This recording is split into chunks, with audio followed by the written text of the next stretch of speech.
श्वेता झा। शाम के 7 बज चुके हैं और 7 गुड न्यूज के साथ हम हाजिर हैं। तो हम आज आपको 7 गुड न्यूज आज की बताने जा रहे हैं। और सबसे पहले आज बात करेंगे आज की सबसे पहली गुड न्यूज की। देश के हवाई मानचित्र पर पूर्णिया की एंट्री हो गई है। आज पूर्णिया को नया एयरपोर्ट मिल गया है। एयरपोर्ट भले ही पूर्णिया को मिला हो, लेकिन इससे फायदा पूरे सीमांचल को होने जा रहा है। तो ऐसे में यही है हमारी पहली गुड न्यूज। पूर्णिया में एयरपोर्ट पूरे सीमांचल को सौगात। जी हां, आपको बता दें कि आज पूर्णिया में बिहार के चौथे एयरपोर्ट का शुभारंभ हो गया है। बिहार में अब तक पटना, गया और दरभंगा से ही फ्लाइट की सुविधा थी, लेकिन आज से पूर्णिया राज्य का चौथा ऑपरेशनल एयरपोर्ट हो गया है। यहाँ के लोगों को लंबे समय से इस एयरपोर्ट का इंतजार था। आज उनका इंतजार खत्म हुआ।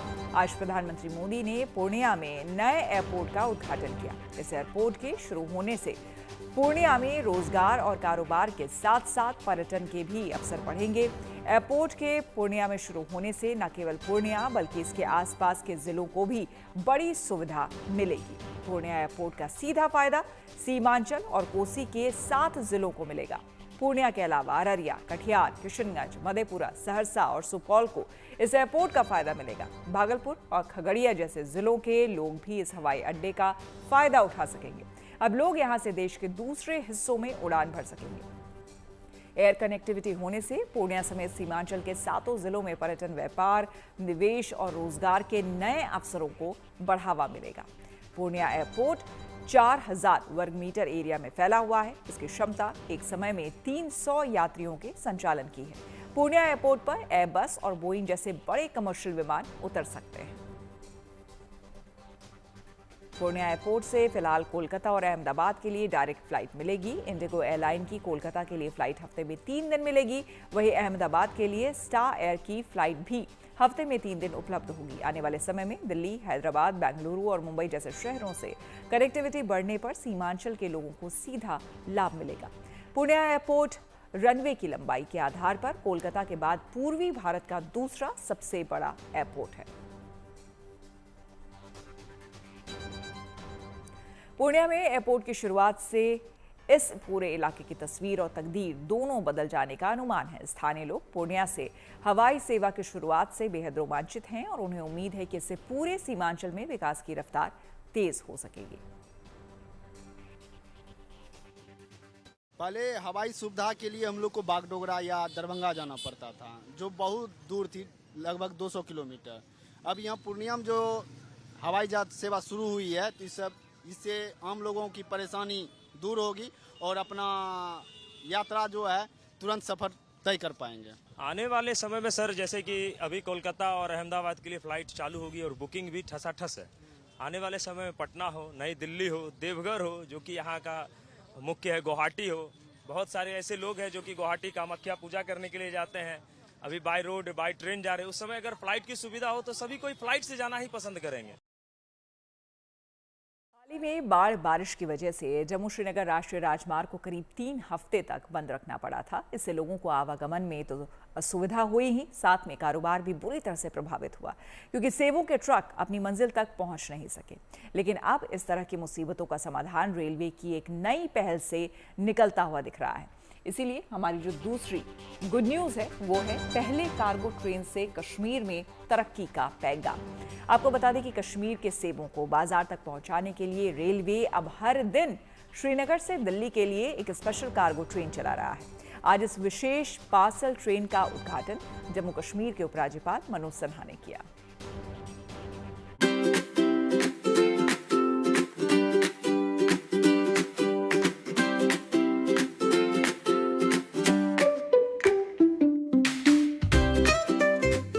सोमवार को जम्मू कश्मीर के श्रीनगर रेलवे स्टेशन से जब ये कार्गो ट्रेन रवाना हुई तो घाटी में विकास के नए अध्याय का शुभारंभ हो गया। श्रीनगर को दिल्ली से सीधे जोड़ने वाली ये कार्गो ट्रेन केवल एक मालगाड़ी नहीं, बल्कि ये घाटी की उम्मीदों को रफ्तार देने वाली पहल भी है। रेलवे की तरफ से कश्मीर घाटी से दिल्ली के लिए पहली कार्गो ट्रेन सेवा शुरू की गई है। सोमवार को जम्मू कश्मीर के उपराज्यपाल मनोज सिन्हा ने ट्रेन को हरी झंडी दिखाकर रवाना किया। ये कार्गो पार्सल ट्रेन हर रोज कश्मीर के बडगाम रेलवे स्टेशन से दिल्ली के आदर्श नगर रेलवे स्टेशन तक के लिए चलेगी।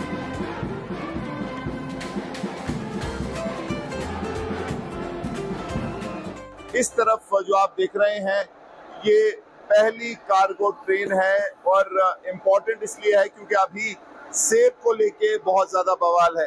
सेब जो है फंसा हुआ है और इस वक्त पीक हार्वेस्टिंग सीजन है। ये गुड्स ट्रेन है, गुड्स पार्सल ट्रेन, और आज से हर सुबह यहाँ से जो है सेब लेके जाएगी। हालांकि अभी जो है ग्रोवर मांग कर रहे हैं कि और ऐसी ट्रेन होनी चाहिए, लेकिन शुरुआत जो है आज जरूर हुई है।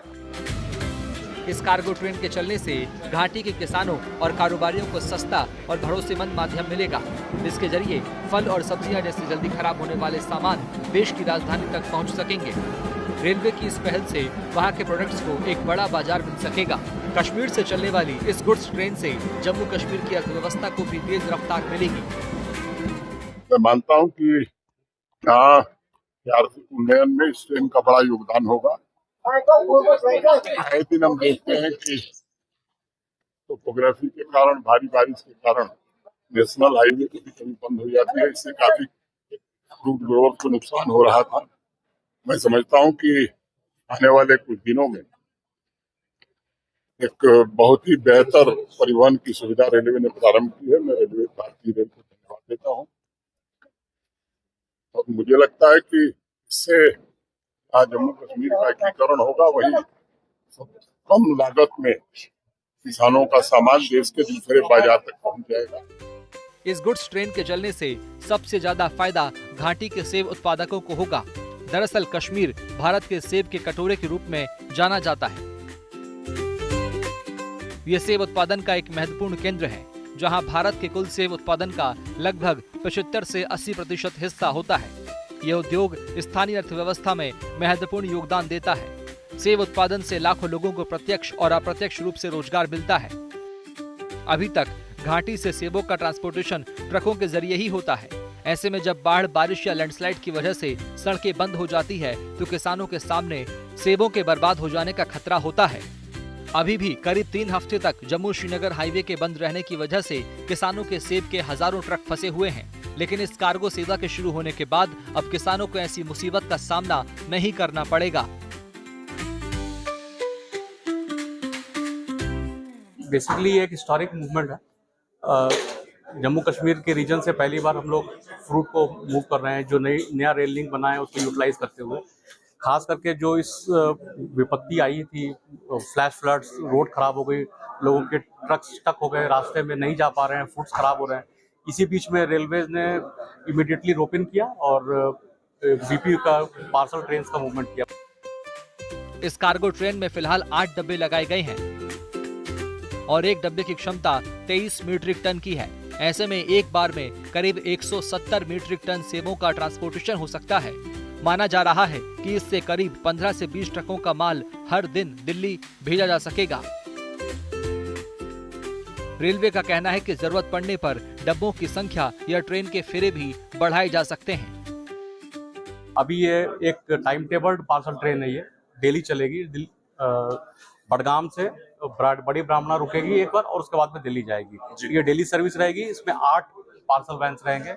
एक पार्सल वैन अप्रोक्सीमेटली 23 टन का होता है। आप उसमें करीब करीब एक वैन में पूरा ट्रेन लोड जो होगा वो अप्रोक्सीमेटली 160 से 170 टन का डेली रहेगा। जितना फ्रूट ग्रोवर्स यहाँ पे एग्रेसिवली हमारे पास आएंगे हम उसको मूव कर लेंगे। कोई मतलब आप इसे ज्यादा बढ़ा सकते हैं, डिपेंड्स ऑन द रिक्वायरमेंट और depends on the fruit growers demand. Srinagar और दिल्ली के बीच कार्गो सेवा के शुरू होने से न केवल कश्मीर और देश के अन्य हिस्सों के बीच जुड़ाव और मजबूत होगा, बल्कि यहाँ के उत्पादों के सस्ते दामों पर देश के कोनों तक पहुँचने की वजह से यहाँ की अर्थव्यवस्था को भी मजबूती मिलेगी। Mir Farid, Srinagar, good news today. प्राकृतिक आपदा के दौरान लोग सबसे पहले अपनी जान बचाने की कोशिश करते हैं, लेकिन इस मुश्किल की घड़ी में भी जो लोग अपनी जान की जगह दूसरों की जान की परवाह करते हैं उसे रियल हीरो कहा जाता है। असम के नगांव में ऐसे ही 2 नर्सों ने साहस और जिंदादिली की मिसाल पेश करते हुए भूकंप के दौरान अपनी जान की परवाह किए बिना मासूमों की जिंदगी बचा ली। इसी से जुड़ी हमारी अगली यानी कि तीसरी गुड न्यूज है। भूकंप में नर्सों के जज्बे ने बचाई बच्चों की जान। जी हां, असम के नगांव जिले के एक अस्पताल की सीसीटीवी फुटेज ने असम के 2 बहादुर नर्सों के साहस और जज्बे का खुलासा दुनिया के सामने किया। रविवार शाम करीब 4:40 पर असम में आए 5.8 तीव्रता के भूकंप ने लोगों को डरा दिया। भूकंप की वजह से लोग घरों से बाहर आ गए और इसी अफरा तफरी के बीच इन 2 नर्सों ने एक अस्पताल के अंदर इंसानियत और फर्ज निभाने की मिसाल पेश की। नगांव के आदित्य नर्सिंग होम की NICU वार्ड में 2 नर्स मासूम बच्चों की ढाल बनकर खड़ी हो गई। अपनी जान की परवाह किए बिना दोनों नर्सों ने नन्ही जानों को अपने हाथों से थाम लिया।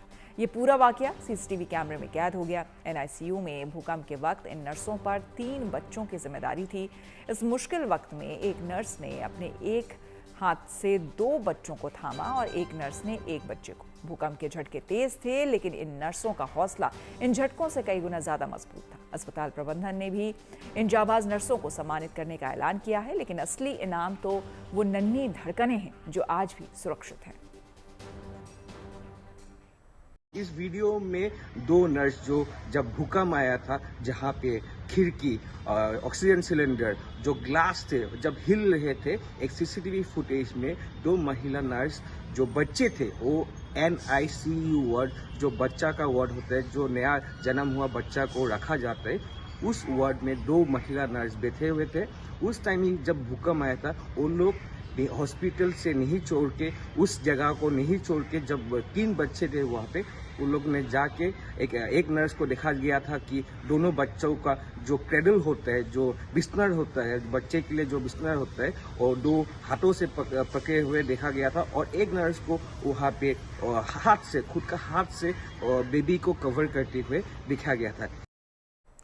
शिक्षा की दुनिया में तकनीक और इनोवेशन हर रोज एक नई सोच दुनिया के सामने रख रही है। अब पढ़ाई की दुनिया सिर्फ किताब और शिक्षक तक सीमित नहीं रह गई है। अब आर्टिफिशियल इंटेलिजेंस यानी कि AI टीचर न केवल बच्चों को पढ़ा रहे हैं, बल्कि उनके सोचने, समझने और सीखने के तरीकों को भी गहराई से समझ रहे हैं। तो इसी से जुड़ी हमारी अगली यानी कि चौथी गुड न्यूज़ है। हमारी गुड न्यूज़ है, कोटा में AI से तैयार हो रहे भविष्य के शिक्षक। जी हाँ, आपको बता दें, कोचिंग सिटी कोटा अब शिक्षा की दुनिया में एक नई क्रांति की ओर बढ़ रही है। यहाँ स्थापित की गई AI लैब और R&D सेंटर में ऐसे फ्यूचर टीचर तैयार हो रहे हैं जो कि केवल पढ़ाने तक सीमित नहीं रहेंगे, बल्कि बच्चों की सोच और समझ को भी पढ़ पाएंगे।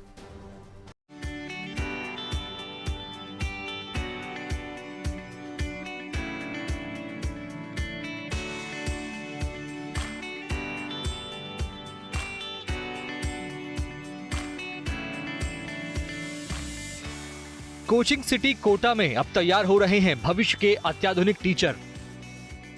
ये एडवांस हाईटेक AI टीचर बदल रहे टीचिंग का कॉन्सेप्ट। अब AI टीचर न केवल पढ़ा रहे हैं, बल्कि बच्चों का दिमाग भी पढ़ रहे हैं।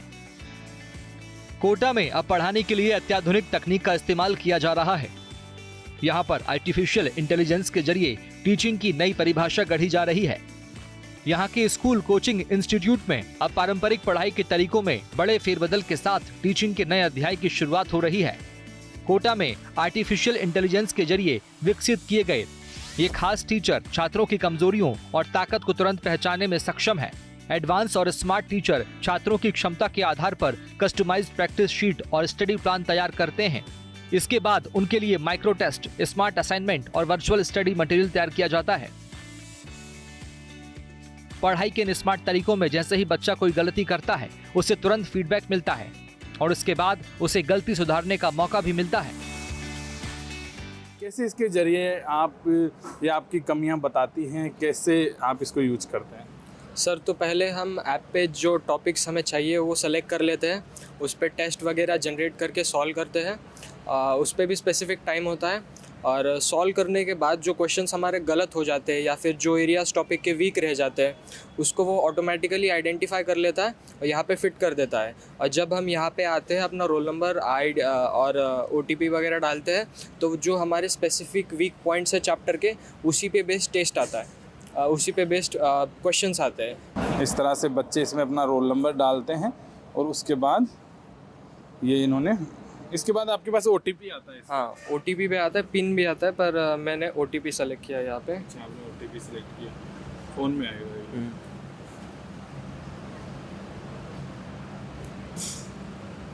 आप देखिए कि इन्होंने अब अपना जो रोल नंबर है वो यहाँ डाला है। अब जैसे ही OTP आएगा और उसके बाद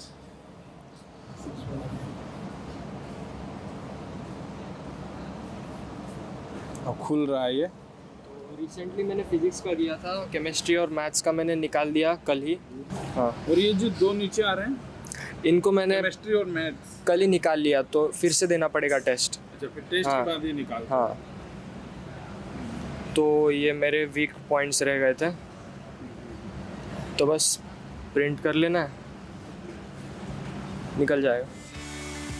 इस एआई टीचर का सबसे बड़ा फायदा यह है कि इसकी मदद से छात्र दिन हो या रात कभी भी अपनी समस्या का समाधान पा सकते हैं।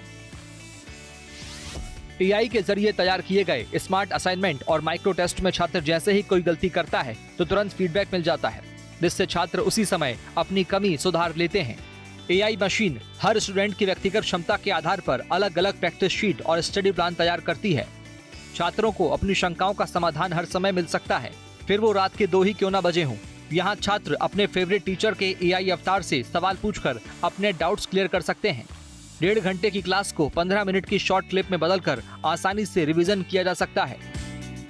जब तक हमारे वीक पॉइंट्स अच्छे से कवर नहीं हो जाते तब तक आता रहेगा। प्रिंट आ गया शायद। हाँ, ये देखिए आप, मशीन इस तरह से जो बच्चों की कमियां होती हैं उसका ये प्रिंट निकाल देती है। तो अब जो कोटा में जो बच्चे हैं, ऐसी जो टेक्नोलॉजी है ये भी इस्तेमाल की जा रही है ताकि बच्चों को हर वो सुविधा मिल सके जिससे जो देश का सबसे टफ एग्ज़ाम होते हैं डॉक्टर और इंजीनियर के। आर्टिफिशियल इंटेलिजेंस ने पढ़ाई को पहले से ज्यादा सटीक और प्रभावी बना दिया है। उम्मीद है कि आने वाले सालों में ये मॉडल न सिर्फ राजस्थान बल्कि पूरे देश में शिक्षा की दिशा बदल सकता है। अपना मोबाइल नंबर या रोल नंबर एंटर करता है, ओटीपी डालता है और उसको एक प्रिंट आउट मिल जाता है जिसमें वो क्वेश्चंस उसके सामने आते हैं जिनको उन्होंने पिछले प्रैक्टिस के समय गलत किया होगा या छोड़ दिया होगा या जो सब टॉपिक उसका कमज़ोर चल रहा होगा। इस प्रकार से बार बार जब प्रिंट आउट लेता जाता है वीक सब टॉपिक के, तो उसका वीक सब टॉपिक इंप्रूव होता जाता है। होता क्या है, बच्चा ये सोच रहा होता है हमेशा कि मेरा पूरा चैप्टर वीक है, जबकि ऐसा नहीं होता है। पूरे चैप्टर में अगर 7 कंसेप्ट हैं तो हो सकता है एक ही कंसेप्ट उसका वीक हो और वो उस वीक सब टॉपिक के या वीक कंसेप्ट के ही क्वेश्चंस मशीन उसको दे रही होती है। आर्टिफिशियल इंटेलिजेंस यानी एआई के जरिए पढ़ाई की पहल से छात्रों के सोचने समझने की क्षमता बढ़ रही है, जिससे छात्र स्मार्ट, आत्मविश्वासी और परफॉर्मेंस ओरिएंटेड बन रहे हैं। Chetan Gurjar, Kota, good news today. और चलिए अब आपको वडोदरा के 2 युवा छात्रों से मिलवाते हैं जिन्होंने अपने क्रिएटिविटी और तकनीकी कौशल से एक ऐसा इनोवेशन पेश किया है जो स्मार्ट सिटी में पार्किंग की चुनौती को हल कर सकता है। ऐसे में आज की हमारी अगली यानी कि जो 5वीं गुड न्यूज है वो है रोबोट के जरिए पार्किंग समस्या का समाधान। जी हाँ, वडोदरा के 2 छात्रों ने रोबोट के जरिए पार्किंग प्रॉब्लम को हल करने की पहल की है। उनके इस प्रोजेक्ट ने वर्ल्ड रोबोट ओलंपियाड के गुजरात रीजन में पहला स्थान हासिल किया है और अब ये छात्र भारत का प्रतिनिधित्व करने सिंगापुर में होने वाले वर्ल्ड रोबोट ओलंपियाड में जाएंगे।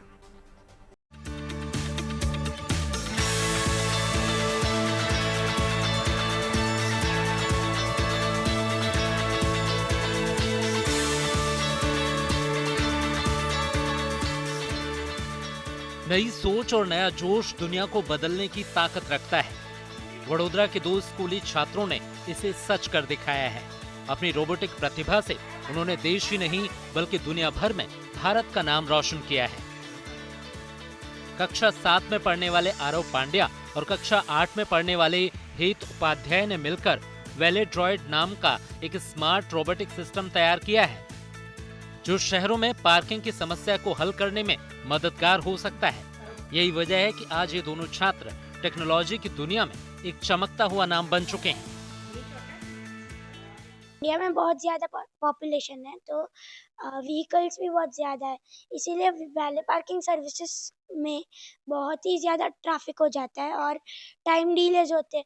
कुछ व्हीकल्स को डैमेज होता है या फिर और भी कुछ सिक्योरिटी रिस्क होते हैं कि अंदर आपके पैसे रखे हुए और अगर वो गलती से चोरी हो गए तो वो सारे सिक्योरिटी रिस्क और टाइम डिलेज को देखकर हमने वैलेड्रॉइड बनाया जो ऑटोमेटिकली आपकी गाड़ी को सही स्लॉट में प्रिसीजन से, स्पीड से और उसके सेफ्टी फीचर्स से पार्क करेगा। और वैलेड्रॉइड से आपको कोई की भी नहीं देनी पड़ेगी कार की, और वो ऑटोनोमसली आपकी कार को पार्क और रिट्रीव करता है।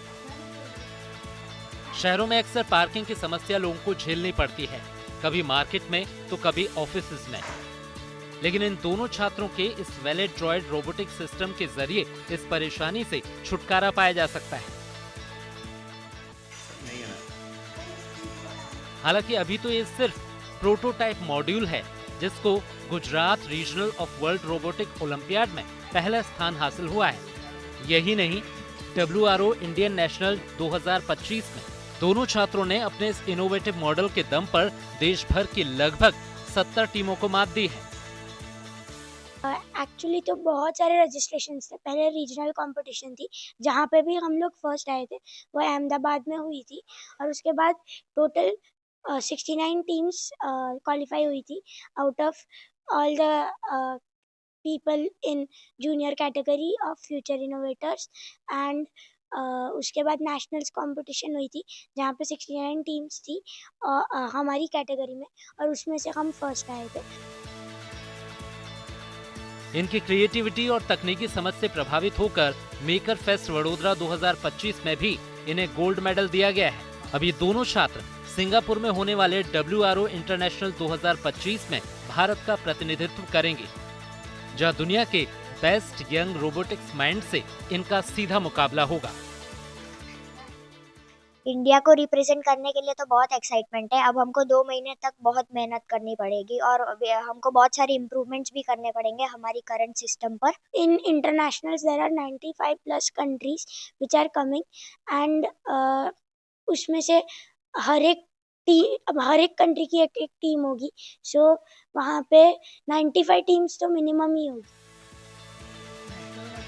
वडोदरा से निकली इन दोनों छात्रों की ऊंची उड़ान इस बात का सबूत है कि जज्बा हो तो उम्र कोई मायने नहीं रखती। अब पूरी दुनिया की नजरें सिंगापुर में होने वाले WRO इंटरनेशनल 2025 पर टिकी हैं, जहां भारत के नन्हे इनोवेटर्स जीत का नया इतिहास रचने के लिए तैयार हैं। दिग्विजय पाठक, वडोदरा, गुड न्यूज टुडे। और अब बात कान्हा की नगरी मथुरा में हो रहे भव्य दिव्य रामलीला महोत्सव की। इन दिनों ब्रजधाम में भक्ति, उत्साह, उमंग, उल्लास और रोशनी से तमाम रंग आपको देखने को मिलेंगे। कहीं बांके बिहारी का जय घोष है तो कहीं राम नाम की गूंज। नवरात्र से पहले कृष्ण नगरी में रामलीला महोत्सव का आगाज हो गया है। ऐसे में हमारी अगली यानी कि जो छठी गुड न्यूज है वो है कृष्ण नगरी में रामलीला महोत्सव का शुभारंभ। रामलीला महोत्सव का आगाज श्री कृष्ण जन्मभूमि के मुख्य द्वार से श्री गणेश जी की भव्य शोभा यात्रा से हुआ। कृष्ण नगरी में शोभा यात्रा निकली तो पूरा शहर आस्था और भक्ति में डूबा नजर आया। जहां से यात्रा गुजरी वहां लोगों ने आरती और पुष्प वर्षा से शोभा यात्रा का स्वागत किया। कार्यक्रम की शुरुआत मुकुट पूजन के साथ हुई। इस मौके पर लोगों ने रामायण के पात्रों की आरती उतारी और उनका पूजन किया। इसके साथ ही मथुरा में 22 दिनों तक चलने वाले रामलीला महोत्सव की शुरुआत हो गई। माना जाता है कि मथुरा में करीब 200 सालों से रामलीला हो रही है और यहाँ के 2 दर्जन मंडलियों के कलाकार पूरे देश में रामलीला के मंचन के लिए जाते हैं। भगवान श्री कृष्ण की नगरी में रामलीला की आगाज हो गई है और करीब बताया जाता है कि 200 वर्ष पुरानी ये परंपरा मथुरा में निभाई जा रही है। और यह भी बताया जाता है करीब 180 मंडलियां यहाँ मौजूद हैं जो रामलीला के साथ साथ कृष्ण लीला का भी मंचन करती हैं और देश विदेशों में जाती हैं। भगवान श्री कृष्ण की जो नगरी है वो भगवान श्री कृष्ण के नाम के लिए तो मशहूर है ही है, लेकिन बताया यह भी जाता है कि रामलीला के लिए भी जो मुख्य पात्र और मुख्य मंडलियां होती हैं वो ब्रज मथुरा से ही जाती हैं। चलिए अब आपको मिलवाते हैं एक ऐसे डॉग्स से जो वफादार होने के साथ साथ देश की सुरक्षा के भी पहरेदार हैं। प्रयागराज में ऐसे डॉग्स का एक ऐसा शो हुआ जिसमें इन प्रशिक्षित डॉग्स के करतब देख लोगों ने अपनी दांतों तले उंगलियां दबा ली। ऐसे में आज हमारी 7वीं और आखिरी गुड न्यूज प्रयागराज में जवानों के साथ कुत्तों का करतब। जी हाँ, आपको बता दें दरअसल प्रयागराज में RPF के जोनल ट्रेनिंग सेंटर में 3 दिन तक सुरक्षा का सुपर शो चला, जिसमें देश भर के 16 जोन से 60 जाबाज डॉग्स पहुंचे, जहां इन्होंने दिखाया कि कैसे वे रेलवे की सुरक्षा के लिए हर खतरे को सूंघकर उसका सफाया कर सकते हैं और जब अपने हुनर को दिखाने का इन डॉग्स को मंच मिला तो यहाँ मौजूद लोगों ने जाना कि कैसे एक अनुभवी जांच अधिकारी की तरह ये डॉग्स काम करते हैं। इस प्रतियोगिता में दक्षिण रेलवे के सीजर ने एक्सप्लोसिव कैटेगरी में बाजी मारी, जबकि नारकोटिक्स में दक्षिण पूर्व मध्य रेलवे के स्निफर और ट्रकिंग में पूर्व मध्य रेलवे का मैक्स हीरो बने। अब आपको दिखाते हैं इन एक्स्ट्रा ऑर्डिनरी डॉग्स के एक्स्ट्रा ऑर्डिनरी करतब।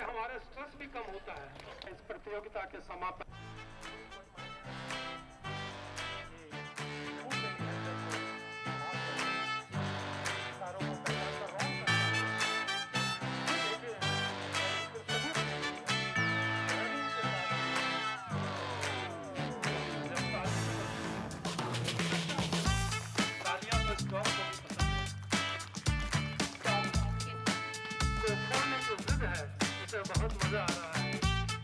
शैडो अपने हैंड चंदर के निर्देशों का पालन करते हुए यह बलून छोड़ने से हमारा स्ट्रेस भी कम होता है और बहुत प्यारा खूब खुश है इस प्रतियोगिता के समापन पर।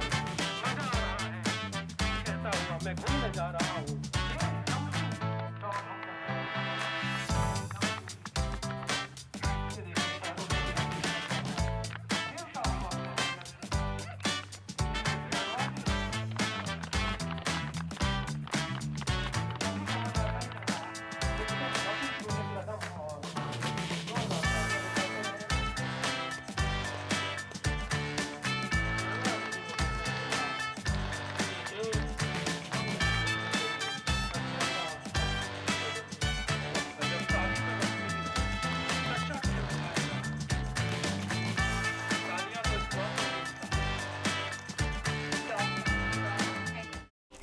इसी के साथ 7 बजे 7 गुड न्यूज में मेरे यानी कि श्वेता झा के साथ फिलहाल इतना ही। देश दुनिया के तमाम पॉजिटिव खबरों के लिए आप देखते रहिए गुड न्यूज टुडे।